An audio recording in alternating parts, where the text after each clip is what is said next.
சீதாராம், வணக்கம். இன்னைக்கு அடுத்த குருவை பார்க்க போகிறோம். 21வது குருவை பார்க்க போகிறோம். தத்தாத்திரேயர் எது மகாராஜனுக்கு சொல்லிட்டு வர 21வது குரு எதுன்னு கேட்டால் பாம்பு சொல்கிற சர்ப்பம். இந்த பாம்புக்குன்னு சில தன்மை உண்டு. பாம்பு எப்போவுமே ஏகாந்தமாக இருக்கும். அது கூட்டத்தோட பெரிய மற்றதோடு சேர்ந்து வாழாது, தனியாகவே இருக்கும். அது மட்டும் இல்லை, அது தன்னோட தோலை உரிச்சுக்கும். துருள் புது தோல் வந்தாலும் பழைய தோலை உரிச்சுக்கும். அது வாசாம்சி ஜீதானிச்ச யதாகுஹாயன் கீதையில சாங்கியோகத்தில் பகவான் சொல்கிறான். அதுபோல் இந்த சரீரம் நம்மளுக்கு ஒரு சட்டை மாதிரி. பாம்பு எப்படி தன்னோட சட்டையை எப்படி உரிச்சுக்குமோ அதுபோல் இந்த ஜீவனம் சட்டையான இந்த சரீரத்தை உரிச்சுட்டு புது சட்டையை தேடிட்டு போவான். ஜீர்ணானினா இந்த சட்டை கிழிஞ்சு போயிடுத்து, நெஞ்சு போயிடுத்து. அப்போ அந்த சட்டையை மாற்றணும் இல்லையா? அந்த ஜீவனம் என்ன பண்ணுவான், அந்த பழைய சட்டையை கடைஞ்சி கழிட்டுட்டு புது சட்டைக்கு போய் இன்னொரு உடம்புக்குள்ளே போகிறது தான் இந்த பிறவியோட நோக்கம். இந்த பிறவியை மாறுது.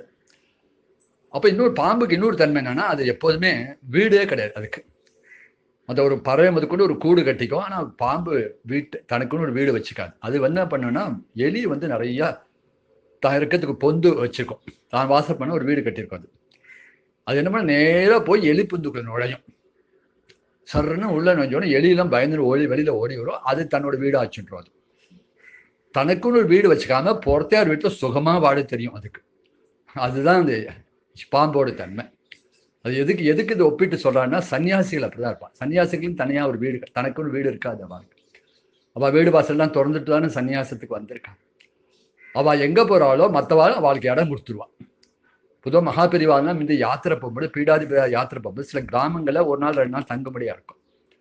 தங்கும்படியாக இருந்தால் அங்கே கிராமத்துள்ள சில பேர் யாரான ஒருத்தர் தன் வீட்டை விட்டு தான் வெளியில் போய் இன்னொரு இடத்துல போய் இருந்து, பெரியவா இங்கே தங்கட்டும், இங்கே பூஜை பண்ணட்டும். பெரியவா தங்கிறதுக்கு ஒரு மாட்டு கொட்டாயே போடும். மாட்டு கொட்டாயிலே அவர் தங்கிடுவார். பசுமாட்டு கொட்டாயிலே தங்கிடுவார். இருந்தாலும் சந்திரமௌலீஸ்வரர் பூஜை பண்ணணும் இல்லையா? அதுக்காக ஒரு வீடு வருமா. அதனால அவள் என்னப்பா தன் வீட்டை திறந்துட்டு வெளி இடத்துல போய் இருந்துருவா. பெரியவா 1 நாளோ 2 நாளோ இந்த சந்திரமௌலீஸ்வரர் பூஜை அங்கே பண்ணிட்டு அங்கேருந்து கிளம்பலாம். சன்னியாசி தனக்குன்னு ஒரு வீடு வச்சுக்கவும் கூடாது. அப்போ சன்னியாசிக்கு ஒரு வீடை தேடி வருவா. உடனே அந்த கிரகஸ்தா என்ன பண்ணுவா, அவளுக்கு பிக்ஷை போடுவா. பிக்ஷை போட்டோடனே பிக்ஷையை சாப்பிட்டுட்டு நாராயணா சொல்லிட்டு போவா. தேங்க்ஸ் சொல்லக்கூடாது. தேங்க்ஸ் சொல்லவும் மாட்டா, சொல்லவும் கூடாது. அவளுக்கு ஏன்னா எல்லாமே பகவான் தான் செய்கிறான். அப்போ அவள் தானாக ஒரு வீட்டுக்கு வருவா, பிக்ஷை வாங்கிப்பா, நாராயணன் சொல்லிட்டு அவள் மாட்டுக்கள். எதுலையுமே ஒரு பற்று இருக்காது. தனக்கு ஒரு வீடு வச்சுக்காம செஞ்சு ஒரு தனித்தன்மை பாம்புக்கு உண்டு. அது மாதிரி சன்னியாசிகள் ஒத்து இருக்கனால இதை நான் கத்தின்றேன்னு சொல்கிறாங்க. பொதுவாக சன்னியாசி ஒரு தனக்குன்னு வீடு வச்சுக்கல அப்படின்னு கேட்டால் நமக்கு நாரதர் தான் நினைவு வரும். மகா குருவாக இருக்கக்கூடிய நாரதர், அவருக்கு வீடு வாசலே கிடையாது. ஏன்னா பாரதத்தில் தட்சிண இடத்துல சபிச்சுறான் நாரதரை. தேவரிஷி, பிரம்மாவோட மானச புத்திரர், பிரம்மாவோட மனசுலேருந்து சிருஷ்டிக்கப்பட்டவர் தேவரிஷியான நாரதர். அவருக்கு ஒரு வீடு கிடையாது. ஏன் வீடு கிடையாதுன்னு கேட்டால், தக்ஷன் ஒரு சமயத்தில் அவள் பிள்ளைகளை அவரை தபஸ் பண்ண அனுப்புறா. இவரோ என்ன பண்ணுறா, மோட்சத்தை தான் அடையணும், அதான் வாக்கிய லட்சம் சொல்லி அவள் திருப்பி அனுப்பிச்சுடுறான். அதனால இவர் என்ன சொல்றார், தக்ஷன் புள்ளைய கெடுக்க வந்தான் நாரதன் சொல்லி, நாரதன் வீடு வாசல் இல்லாமல் அலை கிடையாது, உனக்கு வீடு வாசலே இருக்காது அப்படின்னு சொல்லி அது அனுகூலமாக எடுத்துட்டேன். ஏன்னா வீடு வாசல் இருந்தால் ஒரு இடத்துலயே உட்கார்ந்துட்டு இருக்கணும். இவரோ திருலோக சஞ்சாரி, எந்த லோகத்திலும் போய் நாம சங்கீர்த்தனம் பண்ணுவார். பக்தாவோட கோடி நாம சங்கீர்த்தனம் பண்ணால் ஒரு வீட்டிலே அடைஞ்சிருக்க முடியுமா? இன்னொரு சமயம் புரஞ்சோ உபக்யான்னு சொல்லி இதே பாரதத்தில் இருக்காது. அதில் ஜெரேங்கூட ஒரு கன்னிகை அவ நாரதை பார்த்து ஆசைப்பட்டு என்னை கல்யாணம் பண்ணிங்கோன்னு கேட்குறான். நாரத சொல்ல, நான் கல்யாணம் பண்ணிக்கமாப்பா, நான் கல்யாண கார்த்தி பண்ணிக்கிறாப்ப இல்லைன்னு சொல்ல, ஒரு பெண்ணு உன்னை தேடி என்னை விட்டுட்டு நீ என்னை அலட்சியம் பண்ணுறே, அவனுக்கு குழந்தை குடும்ப குட்டி இல்லாமல் போகட்டும்னு அவளும் சபிச்சுடுறான். அப்போ நாரதுக்கு இதுவும் பரம அனுகூலமாக வச்சு, குடும்பம் கிடையாது, வீடும் கிடையாது. அவர் மட்டும் எந்த லோகத்துல போய் யாரோடையும் போய் சஞ்சரிப்பார். எங்கேயும் அவர் சீதாப்திக்கு போவார், கைலாசத்துக்கு போவார், பிரம்மலோகத்துக்கு போவார். ஏன் இந்த பரம துஷ்டால இருக்கக்கூடிய ராட்சச இடத்துக்கு போய் ஹிரண்யகசிபு வீட்டுக்கே போய் பஜனை பண்ணுவார். ஹிரண்யகசிபு வீட்டு போவார், ராவணன்ட்ட போவார், கம்சன்ட்ட போவார், எல்லாமே போவார். ஏன் போவார்னு கேட்டா, இவருக்கு ஒரு முக விட்டு யாரும் அவரை மதிச்சு கூப்பிடுவான். நாரதரை யாருமே அலட்சியம் பண்ண மாட்டா, வான் கூப்பிடுவா, அவர் மதிச்சு பேசுவா. அவருக்கு ஒரு முக விட்டு, ஏன்னா இப்போது நாராயணன் கூட நாம சங்கீர்த்தனம் பண்ணிட்டு இருக்கக்கூடியவர். அது மட்டும் இல்லை, எல்லாரும் உருவாக்கியவே நாரர் தான். நாரர் பரமகுரு. அவர் எப்படி குரு, பரமாச்சாரியர் எப்படின்னு சொல்லணும்னா, ஏங்கிட்ட அந்த பாகவதம் நம்ம ராமாயணத்தை எழுத வச்சவரே நாரதர் தான். நாரதர் ராமாயணத்தை உபதேசம் பண்ற, ஓம் தபஸ்வாத்தியாய நிரதம் தபஸ்வி வாக்கிதம் வரம் நாரதம் பரிபப்ரிச்ச வால்மீகி முனிபுங்கவன் சொல்லி வால்மீகிக்கு ராமாயணத்தை உபதேசம் பண்ற. அதான் சங்கேப ராமாயணம் முதல் சர்க்கம். அதை வச்சு நீ ராமாயணத்தை எழுதுன்னு சொல்ல, ராமாயணம் எழுதுறதுக்கு காரணமா இருந்தவர் நாரதர் தான். நாரதர் மூலம் தான் நம்மளுக்கு ஒரு ராமாயணம் கிடைச்சது. வால்மீகி எழுதினால் கூட அதுல தூண்டி விட்டவர், அதுக்கான முதல் ராமாயண சரித்திரத்தை பகவான்கிட்டே கேட்டு வந்து சொன்னவர் நாரதர். அப்ப ராமாயணத்துக்கு இருக்கிறதுக்கு காரணமே நாரதரா இருக்கார். அதேபோல் ஸ்ரீமத் பாகவதமும் அதே மாதிரிதான். பாகவதம் என்ன பண்ண, ஒரு டைம் வியாசாச்சாரா சோர்ந்து உட்கார்ந்துருக்கா. 18 புராணம் பண்ணா கூட அவருக்கு மனசுல ஒரு திருப்தி இல்லை, ஒரு நிறைவு இல்லை. அப்ப இதை பார்த்தோன்னே நாரதர் கேட்கிற, ஏன் வியாசா மனசுல ஏதோ குறை இருக்கு போட்டிருக்கேன், ஏன் நிறைவு இல்லை, முகத்தை வாடி இருக்கே. அவர் சொன்ன, இல்ல நான் 18 புராணம் பண்ணா கூட மகாபாரதம் கூட லட்சம் கிரந்தம் உள்ள, லட்சம் ஸ்லோகம் உள்ள ஒரு இதிகாசத்தை நான் படைச்சிருக்கேன். படைச்சும் கூட எனக்கு ஏன் ஒரு திருப்தி இல்லைன்னு சொன்னார். ஏன் திருப்தி இல்லைன்னா, கிருஷ்ணன் வந்தான், தூதுக்கு போனா, கிருஷ்ணனை பத்தி சொல்லணும்னு தான் ஆரம்பிச்சேன். அங்க பார்த்தா துரியோதனோட துஷ்டத்தனத்தை சொல்லும்படியாச்சு, கௌராவோட அதர்மத்தை சொல்லும்படியாச்சு, தர்மபுத்திரோட தர்மத்தை சொன்னா கூட இவளோட அதர்மத்தின் கூடவே சொல்லும்படி ஆச்சுனால மனசுக்கு அந்த திருப்தி கிடைக்கல. உடனே வியாசரை பார்த்து நாரதர் சொல்றார், பகவானை வந்து அந்த பார்த்த சாதியாவோ தூது போனதான்னு நீ அணிவிச்சே தவிர, பகவான் வந்து அவதாரம் அவனோட பாலலீலைகளை அணிவிக்காம பேட்டியப்பா. அதுதான் அவனுக்கு பூர்ணத்தை கூட. ஏன்னா கிருஷ்ண அனுபவம் தான், கிருஷ்ண பாலலீலை தான் பிரம்மானந்தம்பா. கிருஷ்ணன் பிறந்தது, வளர்ந்தது, தவந்தது, நடந்தது, மாடு மேய்ச்சது, கோர்த்த மலையை தூக்கினது, வெண்ணெய் திட்டதெல்லாம் நீ சொல்ல வேண்டாமா? கிருஷ்ணனோட பாலலீலைகள் சொன்னாதானே எல்லாரும் அதுல மனசு பறி கொடுப்பான். அதுதான் இப்ப பிரம்மானந்தம். பிரம்மத்தை பிரம்மம் சொன்னா யாருக்கும் உணர முடியாது. அந்த பிரம்மம் எப்படி கிருஷ்ண ரூபத்துல இருக்கு இல்லையா? கிருஷ்ணனோட கதையை கேட்டா தன்னை மறந்து, தன் நிலை மறந்து, தன்னை மறந்து அதை லயிச்சு கேட்பா. அதுவே பிரம்மானந்தம் ஆயிடும். அதனால நீ கிருஷ்ணன் கதையை சொல்லறதுக்காக ஸ்ரீமத் பாகவதம் எழுது. அது கூடவே பக்த சரித்திரங்கள்லாம் எழுதுன்னு சொல்றேன். இன்னும் சொல்லலாம், பாகவதத்துல துருவனுக்கும் குருவா இருந்தவர் நாரதர். ஏற்கனவே சொல்லியிருக்கோம், ஓம் நமோ பகவதே வாசுதேவாயின்னு மந்திரம் சொல்லி 5 மாசத்துல பகவானை பார்க்கறதுக்கு துருவனுக்கு யார் காரணமா இருந்தாலும் நாரதர் காரணமா இருந்தார். பிரகலாதன் கர்ப்பத்துல இருக்கும் போதே பாகவத தர்மத்தை உபதேசம் பெரிய ஞானியான பக்தனா பிரகலாதன் வரத்துக்கு காரணமா இருந்தவர் நாரதர். இப்படி எல்லாரும் உருவாக்கி விட்ட நாரதர். இப்ப நாரதருக்கு ஈடான ஒருத்தவர்கள். ஆனா தனக்கு ஒன்று வீடு வசதியானவங்க அங்கங்க போய் பஜனை பண்ணிட்டு சாதுக்களோடு இருந்துட்டே இருப்பாராம்.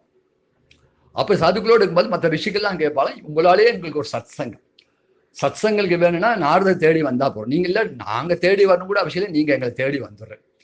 அப்படி வாயோயாம அப்படி ஒரு நாம சங்கீர்த்தம் பண்றாள், பகவான குணங்களை வர்ஷிக்கிறாள், நிறைய பிரவச்சனங்களும் பண்றாள், பாடியும் ஆனந்தப்படுத்துறாள்.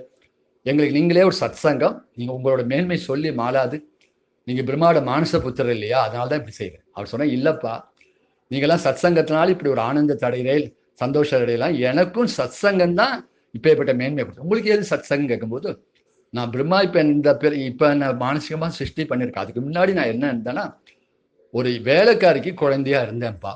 பூர்வ பிறவியே சொல்றாங்க. ஒரு வேலைக்காரி இருந்தா அவ வந்து பாவம் பரம ஏழை, 4 வீட்டுல கூட்டி பெருக்கி 10 பாத்திரம் தேய்ச்சி அவ வாழ்க்கை நடத்திட்டா. அவளுக்கு நான் குழந்தையா பிறந்தேன். அப்போ எனக்கு ஒரு 5 வயசு இருக்கும். அந்த கிராமத்துல இருக்கும்போது அந்த கிராமத்துல சில சன்னியாசிகள் வந்து தங்கினா, அப்ப சாதுர்மாசிய விரதம் 4 மாசம் மழை காலத்துல சன்னியாசிகள் சஞ்சரிக்க மாட்டான். ஏன்னா பூச்சி போட்ட காலம் முதிக்க முடியாதுன்னு சொல்லிட்டு சஞ்சரிக்காம ஒரு இடத்துல தங்குவா. சாதுர்மாசி விடத்துக்கு வரும்போது அந்த ஊர் பெரிய கிராமத்து ஜனங்கள்லாம் அங்க உள்ள ஒரு பஜனை மடத்தை அவளுக்கு ஒழிச்சு கொடுத்தா, நீங்க இங்கேயே தங்கி சாதுர்மாச விரதத்தை அனுஷ்டிக்கலாம்னு சொல்ல. அப்ப இந்த வேலைக்காரி கூப்பிட்டு சொன்னா, நீ இந்த மடத்தை பெருக்கி கூட்டி மடத்தை அலம்பி விட்டு மடத்தை சுத்தமா வச்சுக்கிறதுக்கு நீ செய்யுமா, அந்த காரியத்தை செய்யி. அதனால அந்த காலம்பரம் என்ன போல ஒரு 3 மணிக்கு நான் ஒரு 5 வயசு குழந்தை என்னை கையை பிடிச்சி நான் ஆட்சின்னு போய் பாய் தூக்கத்துல போய் இருந்தாலும் ஆட்சின்னு போய் அவ கூட்டி பெருக்கி எல்லாம் பண்ணிட்டு இருப்பான். நான் ஓரமா ஒரு இடத்துல படுத்துட்டு இருப்பேன். காலம்பரம் 5 மணிக்கு அந்த சன்னியாசிகள்லாம் எத்திகள்லாம் ஹரிச்சரணம் எழுந்துட்டு கிளம்புவான். பக்கத்துல உள்ள நதியில போய் ஸ்நானம் பண்ணதுக்காக உஷத் காலத்துல 5 மணி சுமார் கிளம்புவான். அது என் காதுல விழும். அதனால எனக்கு தூக்க கலக்கல தூங்கிட்டே இருப்பேன். இப்படி 1 நாள் 2 நாள் போச்சு. எங்க அம்மா சொன்னா, பெரியவாள்லாம் போகும்போது நீ படுத்துட்டு இருக்கக்கூடாது, நீ வந்து படுத்து கொஞ்சம் எழுந்து நில்லு, அதான் மரியாதை அப்படின்னு. அப்போ கிளம்ப படும்போது அது அடுத்த நாள் கிளம்ப இந்த மாதிரி இதே மாதிரி அவள் போகும்போது கொஞ்சம் எழுந்து நின்னேன். அவள் அப்படியே என்னை பார்த்துட்டே போவா, என்ன கட்டாட்சம் பண்ணிகிட்டே போவா. அப்புறம் 2-3 நாள் இப்படி போச்சு. உடனே எங்கள் அம்மா சொன்னா, வெறுமனை நிற்கக்கூடாதுப்பா, கை குவிச்சு வணங்கணும் பெரியவாளை பார்த்தா வெறுமனை நிற்கக்கூடாதுன்னு சொல்ல. எங்கள் அம்மா சொன்னதை நான் எப்போதும் கேட்டுட்டே இருப்பேன். அதனால அவள் சொல்லனால கை குவிச்சு வணங்கினேன். என்னை பார்த்து அவள் மந்தகாசம் பண்ணிட்டு போனான். இது ஒரு 2-3 நாள் போச்சு. எங்கள் அம்மா சொன்னா, கை குவிச்சு நின்னா போறாது, நீ என்ன பண்ணுன்னா விழுந்து நமஸ்காரம் பண்ணு. பெரியவா வரும்போது ஒரு நமஸ்காரத்தை பண்ணுப்பா, அவள் ஆசீர்வாதம் நமக்கு ரொம்ப நன்மையை தரும். உடனே அந்த பெரியவா போகும்போது நமஸ்காரம் பண்ணுவேன். அவள் என்னை பார்த்து கட்டாட்சம் பண்ணிட்டு போயிட்டே இருப்பாள். அப்புறம் 2-3 நாள் ஆச்சோடனே எங்கள் அம்மா சொன்னா, பெரியவா பின்னாடியே போ, நீ போய் நதியில நீ குளிக்க வேண்டாம், நீ ஆழம் ஜாஸ்தி, நீ குளிக்க வேண்டாம். அந்த சாதுக்கள் அந்த சன்னியாசிலாம் குளிப்பா, அவளோடய போயிட்டு அவளோடய வா. உடனே இவா என்ன பண்ணா, சரி சொன்னான்னு சொல்லி அம்மா சொன்னேன். பின்னாடி சாதுக்கள் அவள் நாம சங்கீர்த்தனம் பண்ணிட்டு போவா, சாமகானம் பண்ணிட்டு போவா, பின்னாடி நானும் போவேன், ஸ்நானம் பண்ண பின்னாடியே வர. இது மாதிரி ஒரு 10 நாள் 15 நாள் நடந்து. அவள் என்னை பார்த்துட்டே இருந்தா, அவளுக்கு என்னை கண்டா பிடிச்சி போடுது. என்னவோ தெரியல, கூட இந்த குழந்தை கூடவே வரானே. அப்புறம் சில சமயம் என்ன பண்ணா, பகல் நேரத்தில் என்னை உட்காத்தி வச்சு எனக்கு புரியுற மாதிரி பகவானோட கதைகள்லாம் சொல்ல ஆரம்பிச்சான். அவள்கிட்ட இருந்து இந்த பகவத்கதை கேட்க எனக்கு ரொம்ப பிடிச்சி போச்சு. பகவானை மட்டும் இல்லை, அவளையே பிடிச்சி போயிடுது. அப்புறம் அவள் 4 மாதம் ஆன அப்புறம் சாதுர்மாசம் விரதம் போனோடனே கிளம்பினோடனே எனக்கு அவளை விட்டு பிரியத்துக்கு மனசுல, நானும் உங்களோட வரேன்னு அவள்கிட்ட சொல்றேன், அழகிறேன். அவள் சொல்றா, இல்லப்பா உனக்கு ஒரு அம்மா இருக்கா, அம்மாவுக்கு நீ துணையா இருக்கும், அம்மாவுக்கு அப்புறம் நீ என்ன வேணா பண்ணலாம் அப்படின்னு சொல்லிட்டு போயிட்டான். போயிட்டா இருந்தாலும் எனக்கு அவள் நினைப்பாவே இருந்தது. ஒரு 5 வயசு தான் எனக்கு ஆச்சு, ஆனால் அவள் நினைப்பாவே இருந்து கொஞ்ச நாள் வளர்ந்தேன். எங்கள் அம்மாவுக்கு கூட மாடு இருந்தேன். ஒரு நாளைக்கு எங்கள் அம்மா வந்து பக்கத்தில் ஒரு கொல்லையில் ஒரு வாழை இலை நெருக்க போனா, அப்போ ஒரு சர்ப்பம், ஒரு பாம்பு அவளை தீண்டு அவள் செத்து போயிட்டான். எங்கள் அம்மா போனோடனே எனக்கு பெரிய துக்கமாக இருந்தாலும் எனக்கு வந்து ஒரு விவேகம் ஒரு பக்குவம் எனக்கே உணர்ந்தேன்னா, சரீரம் என்னைக்கு அனித்தியம் தான், அது என்னைக்கு போகக்கூடியதான், ஆத்மா அழியாதுன்னு அவளோட கட்டாட்சத்தினாலே எனக்கு அது ஒரு ஞானம் ஏற்பட்டது. அதனால எங்கள் அம்மாவுக்கு வேண்டிய காரியத்தை பண்ணிட்டும் அந்த சாதுக்களை தேடின்னு நான் கிளம்பி பல இடங்களில் போய் பல சாதுக்களோட பழகி அந்த பக்தி, அந்த ஞானம், அந்த வைராகியம் இயற்கையாகவே எனக்கு வந்து அப்படி இருந்தேன்ப்பா. அப்படி இருந்ததோட பலன் என்னமோன்னு தெரியல. திருப்பி நான் வந்து என்ன ஸ்தானம் கிடைச்சுன்னு கேட்டான். எனக்கு பிரம்மாவோட புள்ளியா பிறந்துட்டேன். பூர்வ ஜென்மத்தில் இப்படி சத்சங்கத்தினால எனக்கு பக்தினால அதோட பலன் என்ன ஆச்சுன்னு கேட்டான். சாட்சாத் பிரம்மாவே தன்னோட புத்திரனா, மானச புத்திரனா என்ன சிருஷ்டி பண்ணிட்டா இருப்பான்னு இந்த விஷயத்த சொல்றான். ஏன்னா அப்பேற்பட்ட ஒரு மகா குரு நாரதர் பகவான். நாரதரை பார்த்து ஒரு சார் நாரதர் ஸ்ரீராப்திக்கு போனார். பெருமாளை பார்த்தார். பையத்துவிந்த பரமடி பாடின்னு பெருமாள் படுத்துட்டு இருக்கார். ஸ்ரீராப்தி சயன்னா படுத்து வந்தோடனே இவரை பார்த்தோம். சட்டுன்னு பெருமாள் பகவான் எழுந்துட்டு சாது தர்ஷனம் புண்ணியம் அப்படின்னு சொல்லாலும், சாதுக்கள் தர்ஷனம் ரொம்ப சாது தர்ஷனம் புண்ணியம்னு என்னை பார்த்து கை குவிச்சார். எனக்கு தூக்கி வாரி போட்டது. பெருமாள் பகவானை பார்த்து கேட்டார், பகவானே நீ இப்படி பண்ணலாமா? நான் வந்து உன்னை சேவிக்க வந்திருக்கேன், நீ வந்து என்னை தூக்கி இல்லப்பா உன்னை பார்க்கறது பரம புண்ணியம், சாதுக்கள் தர்ஷனம். அப்படியா, சாதுக்கள் தர்ஷனம் புண்ணியமான்னு நான் கேட்டேன். நீ இப்போ நான் பாரு, நீ போ, இங்க வெளியில போ, இப்படி போயிட்டே இருக்கும்போது காட்டுல ஏதானும் ஒரு ஜந்துவை பார்த்து இந்த வார்த்தை சொல்லு.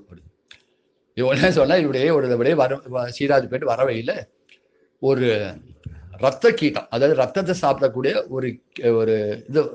ஒரு பூச்சி இருந்து, இந்த ரத்த கீட்டத்தை பார்த்தோன்னே சாது தர்ஷனம் புண்ணியம் சொன்னேன்.